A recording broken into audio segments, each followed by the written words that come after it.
Boa tarde, irmãos. Vamos dar início à nossa penúltima aula dessa Confissão de Fé de Westminster. A gente que está vendo ela desde o início do ano. É o capítulo 32. É sobre o estado do homem depois da morte e da ressurreição dos mortos. Vamos ver um pouco de escatologia na aula de hoje. Bem, irmãos, quando a gente fala de escatologia, que é o estudo das últimas coisas, coisas finais que antecedem a vinda de Cristo, depois especificamente da vida eterna, naturalmente surge um sem números de indagações. A nossa mente vai longe, a gente começa a imaginar como é que vai ser a vida eterna, o que é o milênio, como é que vai ser a vinda de Cristo. Isso é natural. Só que, à guisa de introdução, eu já quero adiantar que eu não vou tratar especificamente desses assuntos de escatologia, tá? A aula de hoje vai ser sobre o capítulo 32 da Confissão de Fé de Westminster, que trata do estado do homem depois da morte e da ressurreição dos mortos. Mas, para indicação, tem um livro muito bom do William Hendrickson, chamado Mais Que Vencedores. Eu tenho ele só no Kindle, não dá para emprestar para ninguém. Eu também acho que ele não tem aqui na biblioteca da igreja, mas ontem eu dei uma olhada na Amazon e ele estava cerca de R$10, naquela promoção que está tendo nas editoras. Então, se os irmãos tiverem interesse em escatologia, em entender melhor o livro do Apocalipse, esse livro Mais Que Vencedores, do William Hendrickson, é muito bom. Bom, falar sobre morte é um assunto um tanto delicado, é um pouco aterrorizante, é um pouco desesperador, e isso é natural, né? Falar de morte dói no âmago do ser humano. Isso porque o homem, ele não foi feito para morrer. O homem não foi feito para a morte. Deus, quando criou o ser humano, ele criou o homem para que gozasse da vida eterna, da vida para sempre com Deus, para que tivesse comunhão perpétua com o seu Criador. Só que por conta da entrada do pecado na humanidade, a morte passou a ser uma realidade, uma experiência na vida do ser humano. Desde nossos pais primeiros, Adão e Eva, a morte entrou na humanidade e isso passou a ser uma dor, passou a ser uma experiência dolorosa para nós. Só que o ímpio, ele tem uma percepção ainda pior disso tudo. O ímpio, ele tem uma falta de esperança quando ele se depara com a morte. Porque para o ímpio, para aquela pessoa que não foi regenerada por Deus, ela não consegue ter uma esperança futura. Aqui a terra, o agora, o já, é tudo que ela tem. É o patrimônio dela, os bens materiais, sua família, seus amigos, seus status sociais. Isso é o patrimônio, isso é o bem do ímpio. Ele não consegue ter uma visão futura, uma visão de esperança diante da morte. O Dante Alighieri, ele retrata muito bem isso naquele livro dele, A Divina Comédia. Porque o Dante, ele fala que quando ele está atravessando o portão do inferno, tem um letreiro muito luminoso, um letreiro reluzente que fala assim: vós que entrais, abandonais toda a esperança. Isso é a realidade do ímpio. O ímpio, quando ele entra nos portões do inferno, como Dante já retratava, ele não consegue ter esperança. Vós que entrais, abandonais toda a esperança. Então, falar de morte para o ímpio é ainda mais doloroso, é ainda mais assustador do que para o cristão, para nós. Porque nós, irmãos, quando nós falamos de morte, quando nós tratamos desse assunto, a gente tem uma santa e bendita futura esperança na redenção de Cristo, na vida eterna. Isso é maravilhoso. 1 Pedro, o apóstolo Pedro fala que nós temos essa alegria indizível e cheia de glória. Nós vamos estar com o nosso Criador, com o nosso Redentor, veremos face a face como Ele é, seremos iluminados pela luz da sua glória. E isso é uma bendita esperança para o crente. Então nós devemos nos regozijar quando falamos desse assunto, não deve ser algo pesaroso. Falar de morte para o cristão não deve ser algo triste, não deve ser algo sem esperança, porque nós temos garantida a vida eterna em nosso Senhor Jesus Cristo. E Jesus, quando ele estava aqui na Terra, ele quis retratar um pouco a nossa imaginação diante desse assunto. Porque ele sabe que é difícil a gente pensar em categorias de vida eterna, categorias abstratas que a gente não consegue palpar. Então Jesus, ele traz uma metáfora que ele fala que o reino dos céus é como as bodas. Para nós, na cultura ocidental, a gente perde um pouco essa percepção e a gente não consegue entender exatamente o que Cristo queria dizer. As bodas eram os casamentos da cultura judaica. E diferente dos casamentos que a gente tem hoje, que são poucas horas e já acaba, todo mundo vai para sua casa, nas festas de casamento judaico, eram dias e dias afora, e tinha muita alegria, sabe? Tinha muita comida, tinha muito vinho, tinha carneiro na brasa, tinha muita fruta, as pessoas se alegravam, as pessoas brincavam, as pessoas riam, as pessoas jogavam. Então, é mais ou menos essa ideia que Cristo quis retratar quando ele fala que o reino dos céus é como as bodas. Então perceba, Cristo ele quis dizer não que o reino dos céus é um estado, mas o reino dos céus é um lugar. O céu, a vida eterna será isso, será esse lugar que nós veremos a Deus face a face, gozaremos de sua presença eternamente, com todo esse estado de bem-aventurança, de alegria, de festa, de comunhão uns com os outros. Então isso é o que gera para nós, cristãos, esse estado de bem-aventurança, essa certeza futura na nossa redenção. É claro que às vezes a gente se depara com a morte de algum amigo, de algum familiar, de algum parente, e isso nos causa tristeza, isso nos causa comoção. Isso é normal, porque a dor da saudade ela fica. Só que nós, como cristãos, precisamos pensar além disso. Porque se um parente, se algum familiar, algum amigo nosso cristão, ele se vai, irmãos, ele está se levantando dos mortos e se encontrando com Cristo. Sabe, essa dor que a gente vivencia, essa experiência tão ingrata, tão injusta, findou para ele. Ele está com Cristo, ele está gozando eternamente de sua presença. Então nós, como cristãos, precisamos pensar além desse sentimento trivial que às vezes nos deparamos na morte, no falecimento de algum familiar e algum amigo. Tanto é que Inácio de Antioquia, ele escreve algo muito lindo, ele diz assim: é bom para mim morrer em Cristo Jesus, mais do que reinar de um extremo ao outro da terra, é a Ele que eu procuro. Ele que morreu por nós, é a Ele que eu quero. Ele que ressuscitou para nós. Estou prestes a nascer. Deixai-me receber a luz pura. Quando lá tiver chegado, serei um homem. Olha o pensamento de Inácio, irmãos. Ele tanto faz e tanto fez para ele reinar de um extremo ao outro. O que ele quer, como diz aqui, o que ele procura é estar com Cristo. Agostinho também, no seu livro Cidade de Deus, ele fala assim: ali, ou seja, na vida eterna, na cidade de Deus, descansaremos e veremos. Veremos e amaremos. Amaremos e louvaremos. Eis a essência do fim sem fim. E que outro fim mais nosso que chegarmos ao reino que não terá fim. Então, nós, irmãos, temos essa esperança bendita e futura, dessa alegria indizível e cheia de glória que nos aguarda. Então, vamos ler agora o primeiro parágrafo. Diz assim: os corpos dos homens, depois da morte, voltam ao pó e vem a corrupção. Mas as suas almas, que nem morrem nem dormem, possuindo uma substância imortal, voltam imediatamente para Deus que as deu. As almas do justo, sendo então aperfeiçoadas em santidade, são recebidas no mais alto dos céus, onde contemplam a face de Deus em luz e glória, esperando a plena redenção dos seus corpos.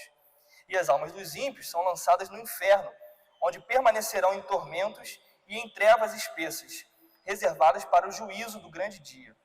Além desses dois lugares destinados às almas separadas de seus respectivos corpos, as Escrituras não reconhecem nenhum outro lugar.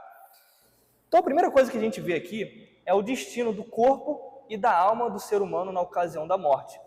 A gente vê aqui nesse primeiro parágrafo que o corpo ele volta ao pó, ou seja, o corpo ele vai para a terra, para onde aquele material que Deus criou Adão, o pó, a terra, decompõe o corpo humano. Então, quando a gente morre, o nosso corpo ele se deteriora, ele entra num estado de corrupção, ele volta ao pó, na linguagem aqui da Assembleia de Westminster.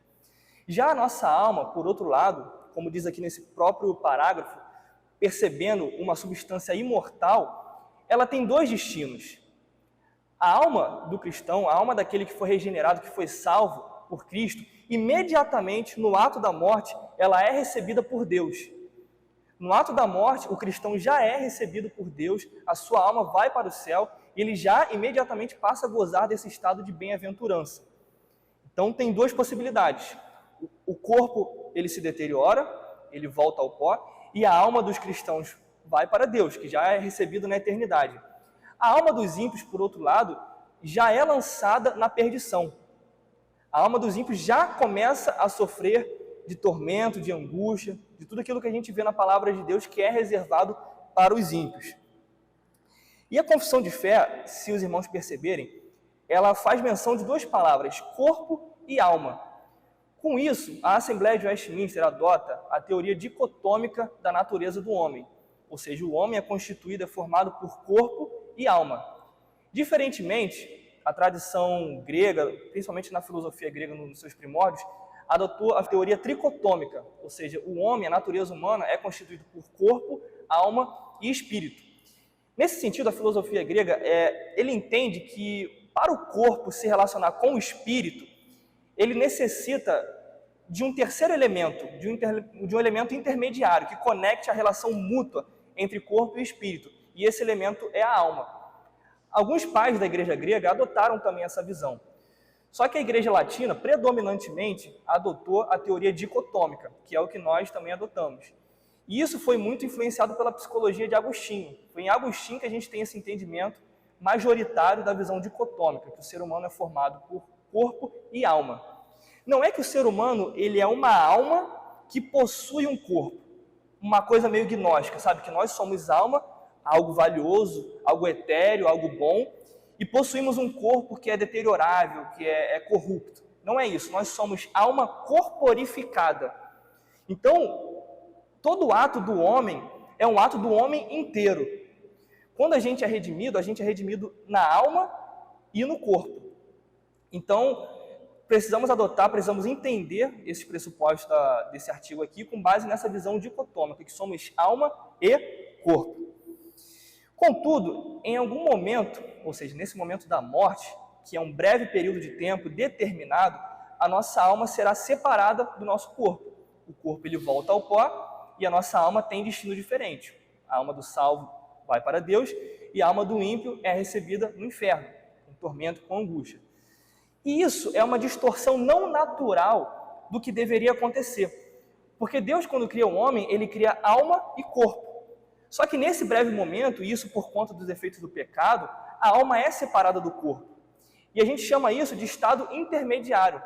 Ou seja, quando o corpo é separado da alma, aguardando a vinda de Cristo para o juízo final. Então, o estado intermediário não é que exista um lugar meio termo, que não o céu e o inferno, para o qual a alma do homem vai.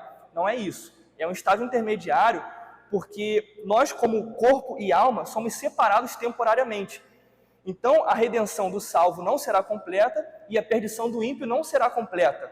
Somente será completa na vinda de Cristo, que corpo e alma novamente se unem eternamente. Os irmãos entenderam ou ficou um pouco difícil? Se alguém tiver uma dúvida, pode falar, levantar a mão. Cris, quer falar alguma coisa? Ah, pensei. Então tá bom. Então, a gente viu que na morte do ser humano só existem dois lugares, céu e inferno. Portanto, partindo desse pressuposto, a gente, enquanto protestante, enquanto cristão, a gente refuta veementemente três teorias.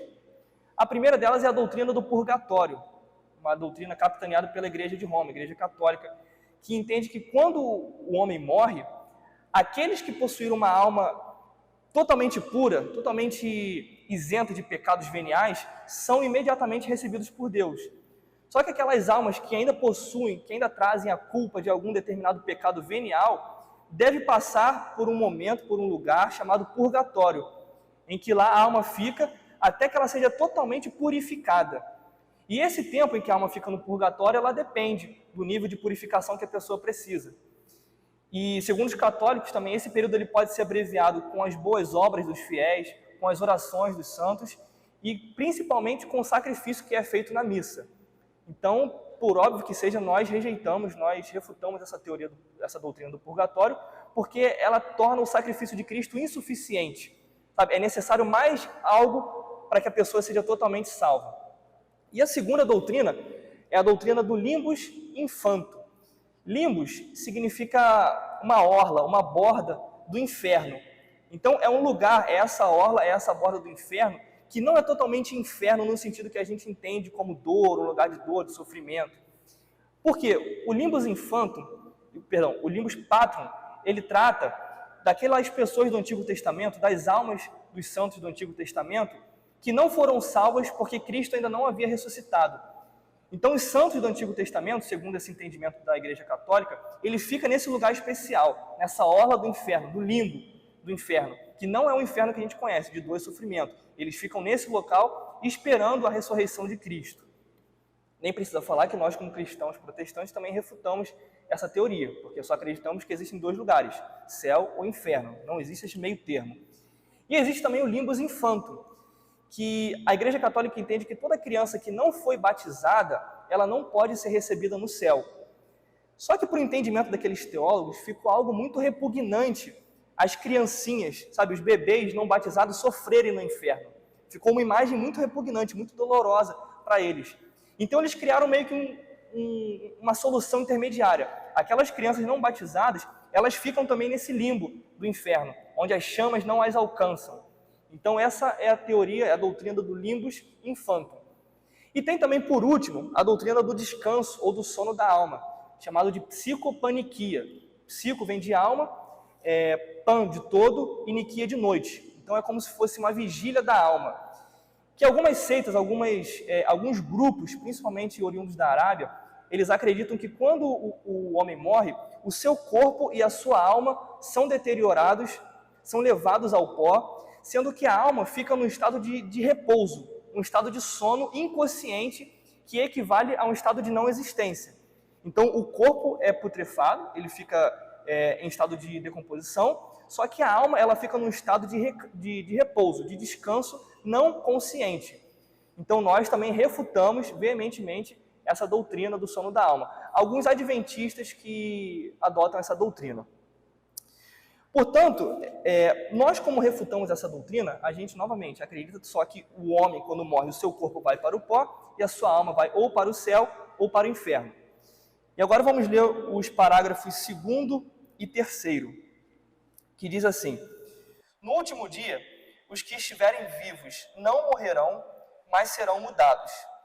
Todos os mortos serão ressuscitados com os seus mesmos corpos, e não outros, embora com qualidades diferentes, e se unirão novamente às suas almas para sempre. Parágrafo 3º agora. Os corpos dos injustos serão, pelo poder de Cristo, ressuscitados para a desonra. Os corpos dos justos serão, pelo seu Espírito, ressuscitados para a honra e para serem semelhantes ao próprio corpo glorioso de Cristo. Então, no retorno de Cristo, na segunda vinda de Cristo, aqueles que estiverem mortos, eles ressuscitarão. Imediatamente, Jesus Cristo voltou, todos os que estavam mortos, que o seu corpo estava em decomposição, serão ressuscitados. E a alma, que estava ou com Deus, ou já sofrendo angústia e punição eterna, se encontrará novamente com o seu corpo.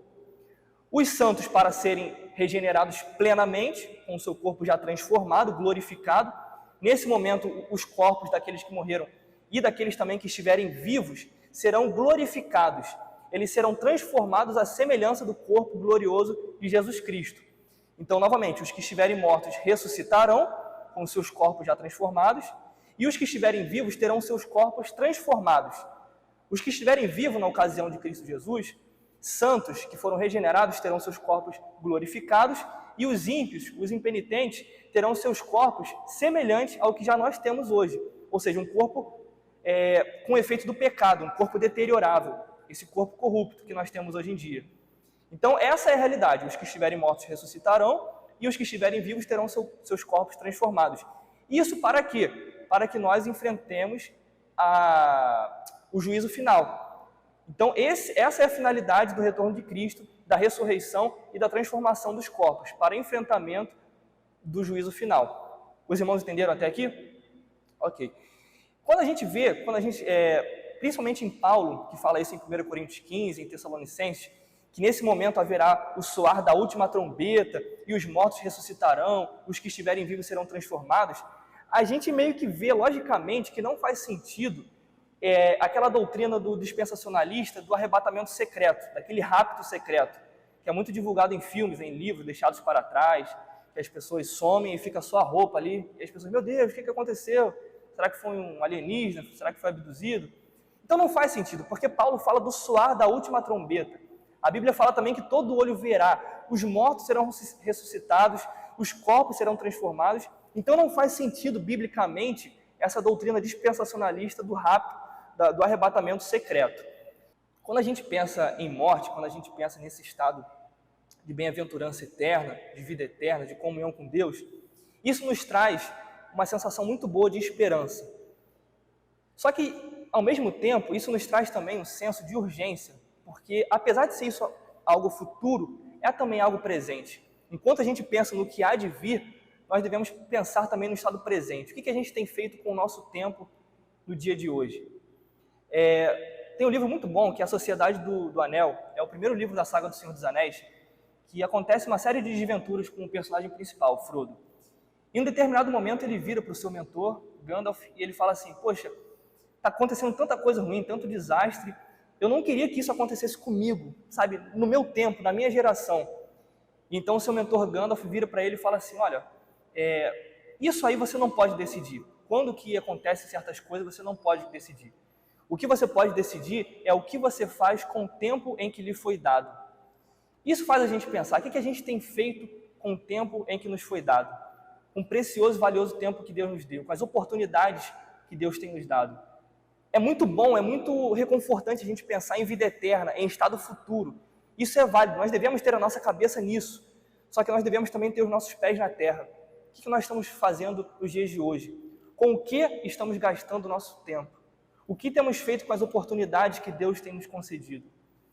Certa feita perguntaram assim para John Wesley, o que você gostaria de fazer no momento em que Jesus Cristo voltar? E John Wesley responde assim, olha, eu gostaria de fazer o que eu já faço todos os dias, porque todos os dias eu aguardo o retorno de Cristo. Então, irmãos, pensar em vida eterna é muito bom. Pensar nessas coisas que a gente viu aqui, no estado do homem depois da morte, na ressurreição, na vida eterna é muito bom. Só que nós devemos ficar com a cabeça no lado de cima, Maranata, a hora vem Senhor Jesus, só que com os pés aqui na terra, porque ainda estamos aqui. Então, fica essa guisa de conclusão, pensarmos o que temos feito com o nosso tempo, o que temos feito com as oportunidades e com aquilo que Deus nos deu no dia de hoje. Os irmãos têm alguma pergunta? Nenhuma pergunta? Então vamos orar.